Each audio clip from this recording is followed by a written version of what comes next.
আসসালামু আলাইকুম সম্মানিত দর্শকবৃন্দ। এই মুহূর্তে দেশ ও প্রবাস থেকে যারা আজকে আমাদের এই ভিডিওটি দেখছেন সকলকে আন্তরিক শুভেচ্ছা অভিনন্দন জানাচ্ছি। দর্শক শ্রোতা, যে ঘাসটি নিয়ে কথা বলবো এটি মূলত নতুন জাতের একটি ঘাস। এটি মূলত তাইওয়ান থেকে আমদানিকৃত। দেখতে অনেকটা জারা ঘাসের মতো হলেও জারা থেকে এর পার্থক্য কিংবা ব্যবধান কিন্তু আকাশ পাতাল। দর্শক দেখেন, এই গাছগুলো গিটগুলো অনেক বেশি ফাঁকা হয়। দেখেন, এখান থেকে 1 বিঘার বেশি আপনার হয় ওই একটা গিট থেকে আরেকটা গিটের দূরত্ব, কিন্তু পাশেই আমাদের ওদিকে জারা ঘাস রয়েছে। দেখেন, জারা ঘাস এত বেশি মোটাও হয় না বা এত বেশি আপনার গিট এত লম্বাও হয় না।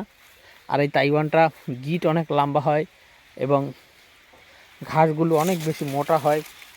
তারপর এই ঘাসে কিন্তু ফুল আসে না। দর্শক শ্রোতা, তাইওয়ান ঘাসের সবচেয়ে বড় বৈশিষ্ট্য এই ঘাসে ফুল আসে না। আপনারা হয়তো জারা ঘাসে পাকচন ঘাসে দেখবেন ফুল আসে শীতের সময়, আর ফুল আসার কারণেই ফলনটা কম হয়। দেখেন, এখানে তাইওয়ান হাইব্রিড গাছটি এখন একবারে ফেব্রুয়ারি মাস শেষের দিকে, তারপরও শীত পুরাই শেষ হয়ে গিয়েছে। তারপরও দেখেন, এই ঘাসে কিন্তু এখনও ফুল খুঁজে পাওয়া যাচ্ছে না।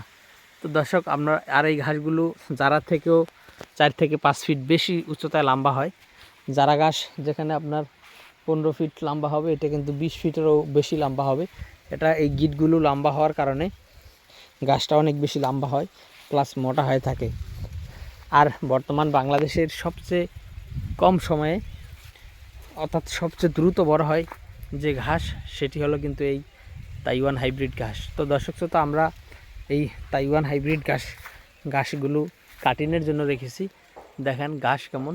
যেহেতু আমরা আসলে মোবাইল দিয়ে ফোন দিয়ে ভিডিও করছি, সে কারণে অতটা স্পষ্টভাবে বোঝানো সম্ভব হচ্ছে না। যতটুকু দেখতে পারছেন, আসলে ড্রোন ক্যামেরা থাকলে সবচেয়ে ভালোভাবে কিন্তু এগুলো দেখানো সম্ভব হতো। তো দর্শক শ্রোতা, আমরা এই জয়েন্ট কিং নামে যে তাইওয়ান হাইব্রিড ঘাসটি বাংলাদেশে এসেছে, এই ঘাসের কাটিংগুলো কিন্তু আমরা সারা বাংলাদেশে কুরিয়ার সার্ভিসের মাধ্যমে ডেলিভারি দিচ্ছি। আপনারা চাইলে এই ঘাসের কাটিং আমাদের কাছ থেকে সংগ্রহ করতে পারেন। আমরা কুরিয়ার সার্ভিসের মাধ্যমে সারা বাংলাদেশে এই ঘাসের কাটিংগুলো বর্তমানে সেল করা শুরু করেছি। তো দর্শক, আজকে ভিডিওটি শেষ করলাম। সকলকে অসংখ্য ধন্যবাদ।